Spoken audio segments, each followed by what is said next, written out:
వాక్యమే నన్ను బ్రతికించెను, బాధలలో నెమ్మదినిచ్చెను. అనుదిన ఆత్మీయమన్న కార్యక్రమానికి మీ అందరినీ ప్రేమపూర్వకంగా ఆహ్వానిస్తూ ఉన్నాం. ఈ దినము ఆంధ్ర క్రైస్తవ కీర్తన పుస్తకం నుంచి 173వ పాట పాడుకుందాం. యేసుని ప్రేమను నే మారకను, నేప్పుడు దలచవేయో మనసా. యేసుని ప్రేమను నే మారకను, నేప్పుడు దలచవేయో మనసా. వాసిగనాతని పరనామాంబును, వాసిగనాతని పరనామాంబును, వదలక పొగడవేయో మనసా.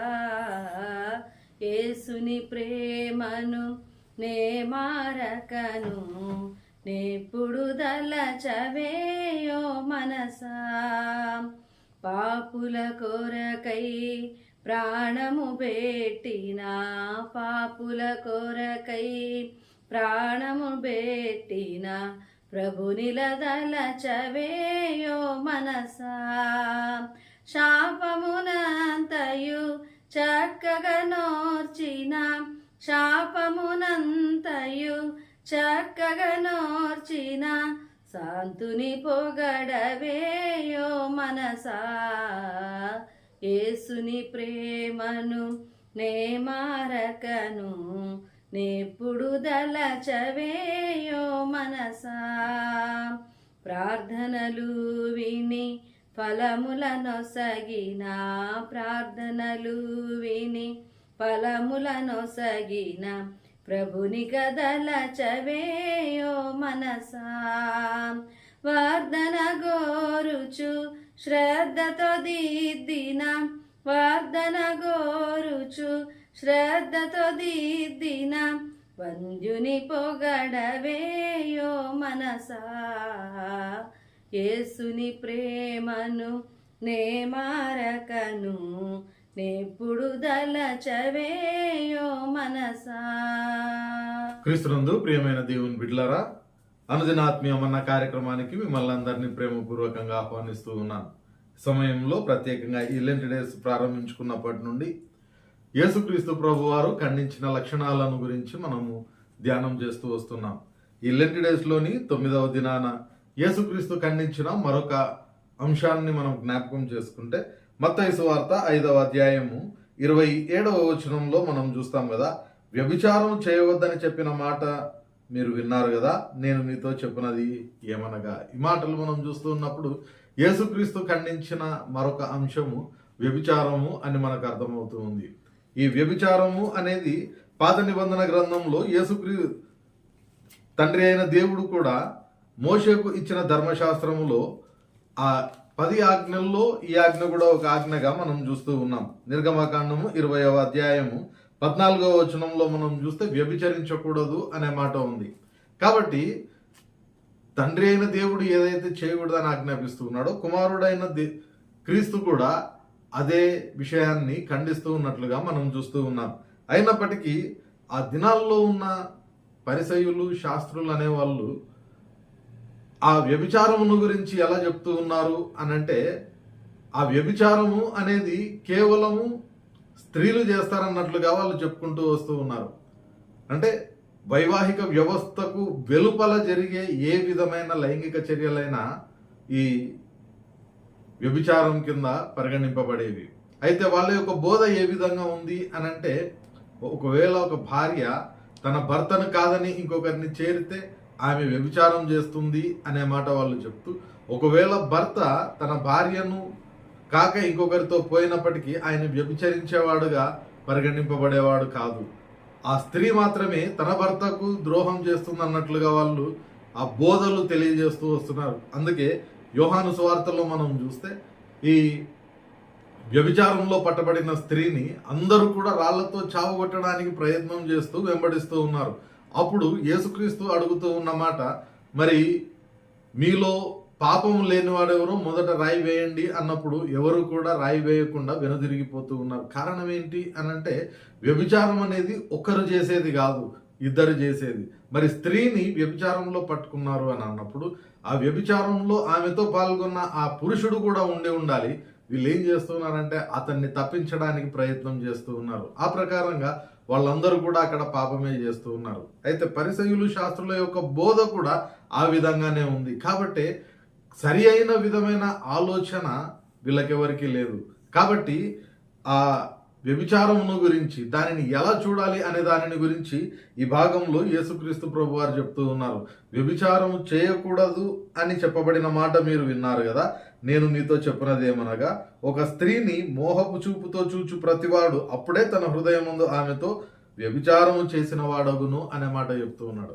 అంటే యేసుక్రీస్తు యొక్క ఉద్దేశం ప్రకారము ఆ ఆలోచన అనేది క్రియల్లోకి రాకపోయినప్పటికీ తప్పుడు ఉద్దేశంతో ఇంకొకరిని మనం చూసినట్లయితే అప్పుడే ఆ వ్యభిచారమును చేశాము అనే విషయాన్ని యేసుక్రీస్తు ప్రభు వారు చెప్తూ ఉన్నారు.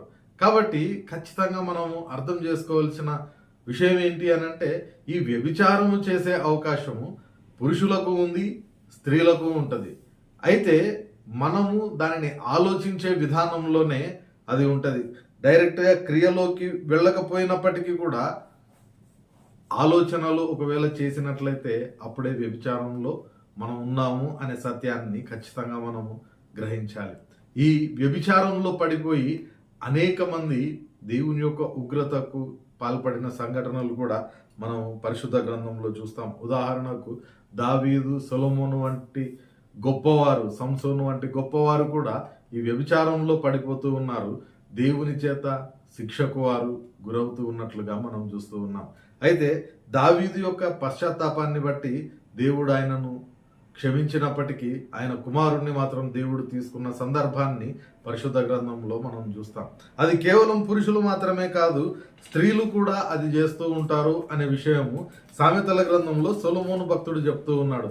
ఎంత ప్రమాదకరంగా ఈ చెడు ఆలోచనలు కలిగిన స్త్రీలు ఉంటారు, ఏ విధంగా మానవులను పక్కదారి పట్టిస్తారు అనే సత్యాన్ని ఆయన చెప్తూ సామెతల గ్రంథము 7వ అధ్యాయంలో చెప్తారు కదా, జ్ఞానము లేని వారి మధ్యను, యవనుల మధ్యను బుద్ధి లేని పడుచువాడు ఒకడు నాకు కనబడెను అనే మాటను చెప్తూ, సంధ్యరాత్రి పొద్దుగుంకిన తరువాత చిమ్మ చీకటి రాత్రివేళ వాడు జారస్త్రీ సందు దగ్గరున్న వీధిలో తిరుగుచుండును, దాని ఇంటి మార్గమున నడుచుచుండును. అప్పుడు ఆ వేషము వేసుకొనిన కపటము గల స్త్రీ వారిని ఎదుర్కోవచ్చి వానితో మాట్లాడుతూ ఉన్న ఆ మాటలన్నీ ఇక్కడ చెప్తూ ఉన్నాడు. అన్నీ చెప్తూ 19వ వచనంలో ఇంకా ఏమని అంటారంటే, మా పురుషుడు ఇంట్లో లేడు, ఆయన దూర ప్రయాణం వెళ్ళి ఉన్నాడు, అతడి సొమ్ము సంచి చేత పట్టుకొని పోతూ ఉన్నాడు, పున్నమి నాటి వరకు ఇంటికి తిరిగి రాడు, కాబట్టి మనిద్దరము కూడా ఎంజాయ్ చేద్దామని చెప్పేసి అతన్ని తీసుకొని పోవడానికి ప్రయత్నం చేస్తుంది. ఆమె మాట్లాడే ఆ లాలన మాటల వలన ఇక్కడ చెప్తూ ఉన్నాడు కదా 22, 23 వచనాలలో ఆ బుద్ధి లేనివాడు, ఎందుకంటే ఆమె తప్పుడు మాటలు మాట్లాడుతూ ఉంది, తప్పుడు ఉద్దేశంతో వారిని ఇంటికి తీసుకొని పోవడానికి ప్రయత్నం చేస్తూ ఉంది. అయితే ఆ ఉద్దేశములు బయటికి కనిపించకుండా చాలా ప్రేమ ఉన్నట్టు లాలనగా వానితో మాట్లాడుతూ ఉంది. ఆ మాటలకు, ఆమె చేష్టలకు ఎలా వాడు తయారవుతాడు అంటే 22వ వచనంలో చెప్తున్నాడు కదా, వెంటనే పశువు వదకు పోవున్నట్లును, పరులచే చిక్కినవాడు సంకెళ్లలోనికి పోవున్నట్లును, తనకు ప్రాణహానికరమైనదని ఎరుగక ఉరియొద్దకు పక్షి త్వరపడుచున్నట్లు వాని గుండెను అంబు చీల్చు వరకు వాడు దాని ఎంట పోవును అనే మాటను మనం చూస్తున్నాం. కాబట్టి అది వాని స్వనాశనానికి దారి తీస్తుందని వాడు గ్రహించలేక ఆ తప్పుడు స్త్రీ మాటలలో పడిపోయి దాని వెంబడి వెళ్ళిపోతాడు. కాబట్టి అటువంటి ఆలోచనలు చేయడానికి వీల్లేదు. పురుషులు చాలా జాగ్రత్త పడవలెననే మాటలు ఆయన సొలొమోను భక్తుడు చెప్తూ 5వ అధ్యాయంలో చెప్తాడు కదా. 5వ అధ్యాయము 18, 19 వచనాలలో మనం చూస్తే, నీ ఊట దీవెన నొందును, నీ యవన కాలపు భార్య యందు సంతోషింపుము, ఆమె అతి ప్రియమైన లేడి, అందమైన దుప్పి, ఆమె రొమ్ము వలన నీవు ఎల్లప్పుడూ తృప్తి నొందుచుండుదు, ఆమె ప్రేమ చేత నిత్యము బద్ధుడవయ్యుండుము అనే మాట ఆయన చెప్తూ ఉన్నాడు. కాబట్టి ఎవరికైనా కానీ దేవుడు ఒక పురుషుని సృజించాడు అనంటే తప్పకుండా వాని కొరకు భాగస్వామి అయిన స్త్రీని తయారు చేసే ఉంటాడు తప్పకుండా. ఎందుకంటే ఆదామును తయారు చేసినప్పుడు ఆయన పడిన కష్టమును చూస్తే ఆయనకు సాటి అయిన సహాయం ఎవరు లేరు అని ఆయన కష్టములో ఆయనకు సహాయకారిగా ఉండడం కొరకు దేవుడు స్త్రీని నిర్మించి ఆయనకి ఇస్తూ ఉన్నాడు. అదే పరిస్థితుల్లో ఉన్న ఏ పురుషుడినైనా కానీ ఒంటరిగా ఉండుట దేవునికి ఇష్టం లేక ఖచ్చితంగా భాగస్వామిని దేవుడు ఏర్పాటు చేస్తూ ఉంటాడు. కాబట్టి ఆ భాగస్వామితోనే మనం సంతృప్తి పొందాలి తప్ప ఆ వివాహ వ్యవస్థకు వెలుపల ఇంకొకరిని మనం ఆశించడానికి వీల్లేదు. కాబట్టి ఈ ఆశ అనేది కేవలం మనం క్రియలు చేస్తేనే అని కాదు, కానీ ఇక్కడ మనం చూస్తూ ఉన్నాం కదా, మన ఆలోచనలతో కూడా ఆ పని చేస్తాము అని మత్తయి సువార్త 15వ అధ్యాయము 19వ వచనంలో ఆయన చెప్తూ ఉన్నాడు. దురాలోచనలు, నరహత్యలు, వ్యభిచారములు, వేశ్యాగమనములు, దొంగతనములు, అబద్ధ సాక్ష్యములు, దేవదూషణలు హృదయములో నుండియే వచ్చును అనే మాట చెప్తూ ఉన్నాడు. కాబట్టి మన యొక్క ఆలోచన వీలైనంత వరకు ఈ అనవసరమైన విషయాలు కాక దేవుని మీద లగ్నం చేయడానికి మనము ప్రయత్నం చేసేవాళ్ళుగా ఉండాలి. అంత మాత్రమే కాకుండా పేతురు రాసిన 2వ పత్రికలో మనం చూస్తాం కదా, పేతురు రాసిన 2వ పత్రిక 2వ అధ్యాయము 14వ వచనాన్ని మనం జ్ఞాపకం చేసుకుంటే ఇక్కడ ఆయన చెప్తూ ఉన్నమాట, వ్యభిచారిణిని చూచి ఆశించు పాపము మానలేని కన్నులు గలవారును అస్థిరులైన వారి మనస్సులను మరలు గొల్పుచు లోపత్వముందు సాధకము చేయబడిన హృదయం గలవారును శాపగ్రస్తులు అనే మాట ఆయన చెప్తూ ఉన్నాడు. కాబట్టి ఒకవేళ మనము వ్యభిచారంతో కూడిన లేదంటే ఆ ఆశ ఆ కోరికతో కూడిన కన్నులు గలవారమైతే ఆ ఆశను మనం ఒకవేళ మానుకోలేకపోయినట్లయితే మనం శాపగ్రస్తులుగా ఉంటాము అనే సత్యాన్ని పేతురు భక్తుడు మనకు జ్ఞాపకం చేస్తూ ఉన్నాడు. కాబట్టి మనం చేయవలసిన పని కొలసీలకు రాసిన పత్రిక 3వ అధ్యాయంలో పౌలు భక్తుడు చాలా క్లియర్గా మనకు తెలియజేస్తూ ఉన్నాడు. ఒకసారి మనం చూద్దాం. కొలసీలకు రాసిన పత్రిక 3వ అధ్యాయము 5వ వచనం, కావున భూమి మీదనున్న మీ అవయవములను అనగా జారత్వమును, అపవిత్రతను, కామాతురతను, దురాశను, విగ్రహారాధన అయిన ధనాపేక్షను చంపివేయుడి, వాటి వలన దేవుని ఉగ్రత అవిధేయుల మీదికి వచ్చును. కాబట్టి మనం చేయవలసిన పని ఏంటి అని అంటే ఆలోచనల ద్వారా కూడా మనము వ్యభిచారము చేసి దేవుని దూరం అయిపోయే ప్రమాదం ఉంది. కాబట్టి ఆ ఆలోచనలన్నింటినీ కూడా చంపివేసుకోవడానికి ప్రయత్నం చేయాలి. ఎప్పుడైతే దానిని చంపివేసుకుంటామో అప్పుడే మనము దేవుడు కోరుకున్న జీవితంలో స్థిరపడగలుగుతాం. ఒకవేళ చంపుకోలేకపోతే ఖచ్చితంగా మన జీవితాన్ని మనమే సొంతంగా నాశనం చేసుకుంటున్నామని సామెతల గ్రంథంలో తెలియజేస్తూ ఉన్నాడు. పేతురేమో మనం శాపగ్రస్తులమని చెప్తూ ఉన్నాడు. పౌలేమో కొలసీలకు రాసిన పత్రికలో దేవుని ఉగ్రత మన మీదికి వస్తుందని చెప్తూ ఉన్నాడు. కాబట్టి ప్రియమైన దేవుని బిడ్డలారా, యేసుక్రీస్తు ఖండించిన ఈ విషయాన్ని మనం జ్ఞాపకం చేసుకుంటూ ఒకవేళ మన ఆలోచనలు మన హృదయము ఒకవేళ అటువంటి వ్యభిచారం మీద ఉందేమో పరీక్షించుకోవడానికి ప్రయత్నం చేద్దాం.